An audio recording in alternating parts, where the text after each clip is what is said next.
Hello everyone, welcome to the series of understanding concepts of statistics in just 2 minutes. This is Dr. Atman Shah. In this video, I am going to discuss the concept of normal distribution. The normal distribution is symmetric around its mean. That means the left side of the distribution mirrors the right side of the distribution.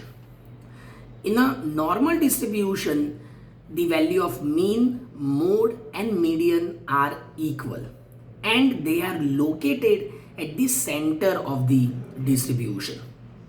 Now, what is the shape of the normal curve? The normal curve is bell-shaped.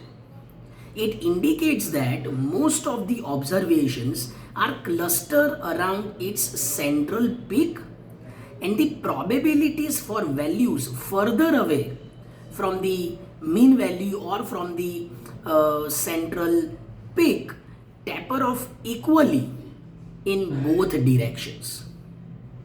Now, the spread of the normal curve is determined by the value of standard deviation. About 68% of the data falls within one standard deviation of the mean, 95% within two standard deviations, and 99.7% of the data falls within three standard deviations of the mean. So this is the idea of normal distribution.